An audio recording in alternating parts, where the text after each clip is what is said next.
Check करना शुरू किया पीछे से आगे आया तो क्या देखा कि एक जवान के पैंट की जिप खुली हुई थी।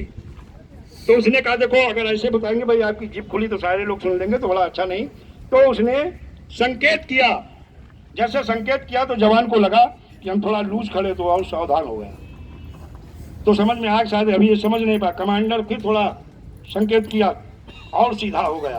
तीसरी बार फिर संकेत किया वो और सीधा हो गया। तो कमांडर की समझ में आ गया ये हमारी बात को समझ नहीं रहा है। तो हर जगह की अपनी अपनी भाषा होती है। फिर उसने आदेश किया और क्या कहा कि चैन बंद कर। जैसे कहा वो जवान एक कदम आगे बढ़ा और कमांडर के पैंट की चैन बंद कर दी। खुद खुली थी और दूसरे कहते ना अपने चेहरे पे दाग नजर नहीं आते हैं लेकिन वक्त इंसान को आईना दिखा देता है, आईना दिखा देता है। तो यही होता है सर, अपनी गलती नहीं दिखती लेकिन दूसरे की दिख जाती है ना।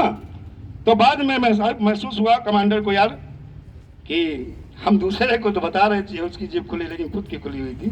तो होता है सर, है ना। तो अब जो हो गया वो हो गया। अब हमें करना क्या है, भुगतान के लिए, निवेशकों के हितों के लिए और उनके भुगतान के लिए हमें एकजुट होकर के दोषारोपण नहीं करना। जो भी सीनियर्स आते हैं मैं उनसे भी अनुरोध करूंगा, अगर किसी सीपी का कोई परेशानी है, एक सीपी को बुलाया है, 10 लोग जाओ साथ में। अकेले जाते हो थाने में आपके ऊपर प्रेशर होता है, लेकिन 10 लोग जाते हो तो थानेदार के ऊपर प्रेशर होता है।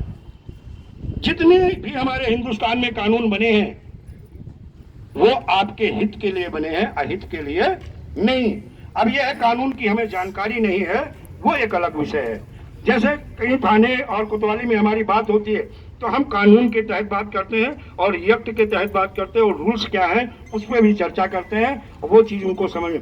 अभी आपके जिलाधिकारी महोदय को जब ज्ञापन देंगे तो हो सकता है कि केवल हमारी बात सुनेंगे, उसका जवाब नहीं होगा, क्योंकि जिस कानून की हम चर्चा करेंगे आपके कलेक्टर साहब को भी उस कानून की पता।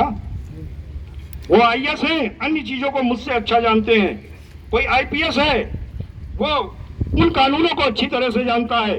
कोई लॉयर है, वकील है, वो कानून को जो पहले नहीं आईपीसी सीआरपीसी दोनों चलती थी उसके विषय में अच्छा जानता है। लेकिन एक अच्छा वकील अच्छा डॉक्टर नहीं हो सकता है और एक अच्छा डॉक्टर एक अच्छा अधिवक्ता। जिस कानून की हम चर्चा करते हैं शायद कलेक्टर साहब को थोड़ा बहुत जानकारी होगी, क्योंकि जब हम मंडला आयुक्त के वहां पहुंचे थे, रोशन जैकब जी ने कहा था नहीं पुलिस अधीक्षक अगर FIR करके हमें कागज देगा तो हम इस कानून के तहत कार्रवाई करेंगे। तब मैंने बताया कि धारा 29 कहती है कि पुलिस अधीक्षक कार्रवाई करेगा तब आप कार्रवाई करोगी। लेकिन धारा 5 और 7 ये कहती है कि कोई निवेशक अपने भुगतान के लेके अगर आवेदन लेके आता है तो आपको लेना होगा, कार्रवाई करनी होगी और विधि सम्मत तरीके से उसका भुगतान भी। अब उसके बाद वो चुप हो गई मैडम, उनकी समझ में आ गया यार ये तो वकील है क्या। तो कहा नहीं वकील साहब मैं समझ रही हूँ, उनका समझ नहीं, मैं वकील नहीं हूँ लेकिन कानून का जानकार हूँ और जिस कानून में कि हम चर्चा करते हैं शायद उसके हम विशेषज्ञ भी हैं। किस एक्ट में, किस रूल्स में, किस धारा में क्या है वो हम आपको बता सकते हैं।